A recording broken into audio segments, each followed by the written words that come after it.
Volleyball has dominated the local sports fandom these past few years, and even players just can't get enough of the scene. And here to tell us more about that is a fan favorite for her infectious energy. I don't think that's how I will describe our guest for tonight. Please welcome Gyra Barroga. Hello, hello, hello, hello. Thank you, thank you. Welcome. Have a seat. Infectious energy. I don't think that's how I would describe you, Gyra. Well, Ikaw ba? Anton, come on. Bullying energy ako pag si Anton yung kasama ko, guys. Bullying energy. Oh, yeah, that's more you. Okay.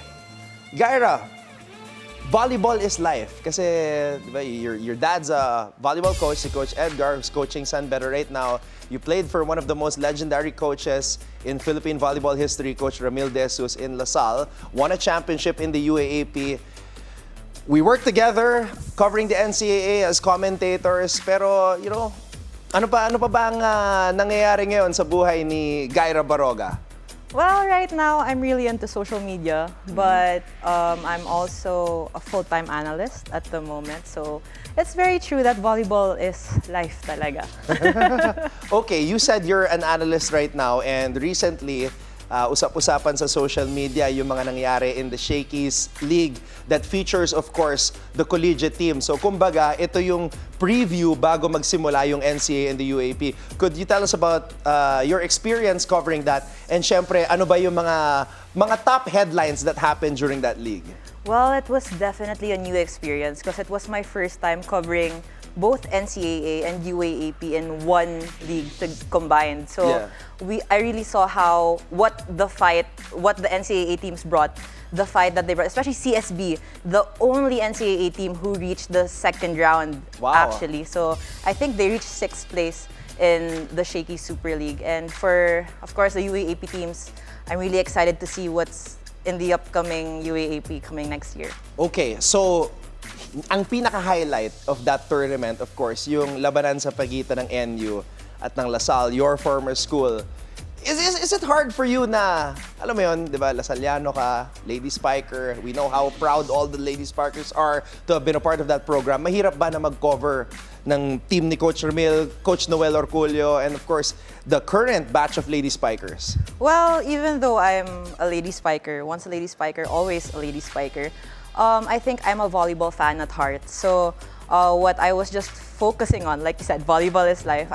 What I was just focusing on was just storytelling on what's happening in the game. Pero syempre, behind the scenes, medyo, ayan na nga. Medyo behind the scenes, ang hirap na hindi mag-react. So, even though we're on air, may mga little interactions ako with my anchor na medyo nahahampas ko siya, ganon. Kasi, of course, when you're on air and it's a very intense match, it's kind of hard to not react behind the scenes.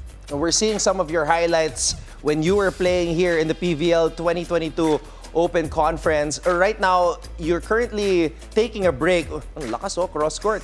You're taking a break from volleyball as of this moment. With regards to the game of volleyball, namimiss mo ba?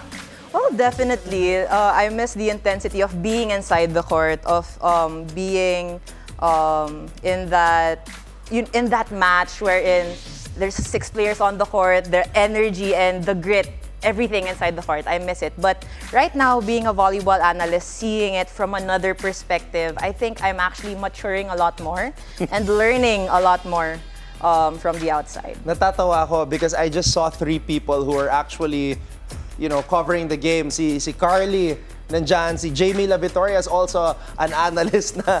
And you guys are all playing on the team there. Well, you can see very infectious energy nga ata ako dyan, Anton. Okay, going back to Shakey's, Gyra. Sino ang mga players na dapat abangan natin sa next UAAP season from NU and LaSalle?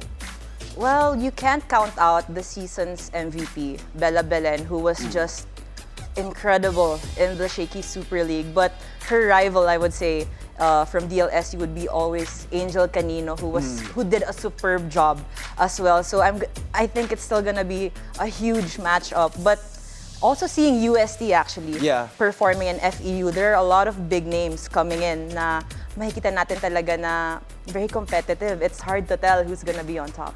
Wow. And what about the NCAA? Early preview, we're going to be covering the NCAA together.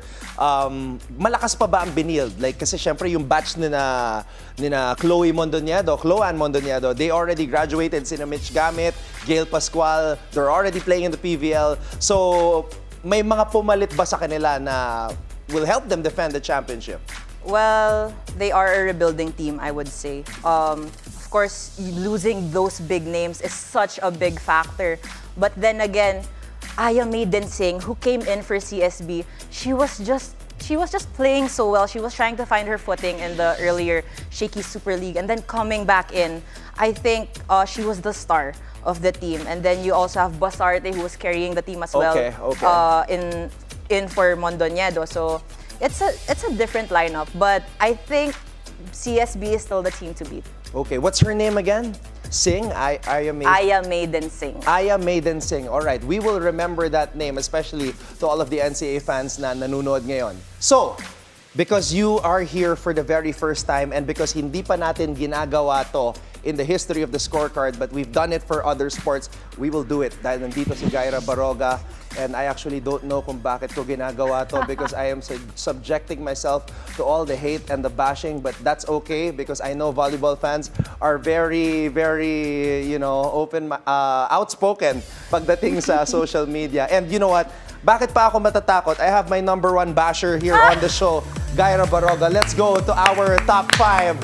Tonight, Okay. I will be giving my top 5 players sa ngayon sa PVL All-Filipino Conference in the first 10 match days, ha? So, hindi ito forever. Ito yung top 5, ha? Okay, gusto ko lang iklaro, ha? Hindi forever. Magbabago pa to. This is after the first 10 match days, November 10. As of November 29. Yeah, November 29. Okay, yeah, because November 30 tomorrow. Okay. And can I just say, kinakabahan ako kasi knowing Anton Rojas, wow, this might be controversial. Okay, let's start with number 5. I am going to drop everything now. Give it to me. Here we go. Bam! CC Rondina. Okay, well. 21 points per game. #1 scorer right now in the PVL. 84 points all in all. The only problem with Choco Mucho is the record is 2-2. But CC Rondina, you cannot leave her out of the top 5. Well, she really deserves to be in the top 5 because you can't count her out, like you said. She made an impact, such a big impact when she came in Choco Mucho, an energizer, top scorer. I mean, she really deserves to be in that top 5. Mapabuhangin, mapa-taraflex. Iba, lumilipad itong si CC Rondina. Let's go to number 4. She is a player that can be MVP in any league because she does it all. She can spike, she can block, she can lead, she can defend as well. Let's go. Give it to me right here. Number 4. Bam! Brooke Van Sickle of the Petrogas Angels. You're smiling, Gyra. You kind of like my pick so far. I love his pick so far because... I'm shocked. Well, I think Anton really based it on the statistics. Yes, and the records I'm seeing also. it. Kaya ko linagay si Brooke dyan. She could be in the top 3 eh. Kaya lang, natalo sila sa Creamline and she was limited to just 18 points against the Creamline Cool Smashers. Let's go to number 3, and this player is the only setter para sa akin dito sa listahan na to. Number 3, give it to me. Former FEU, Lady Tamarao, Jel Cayuna. Ayan.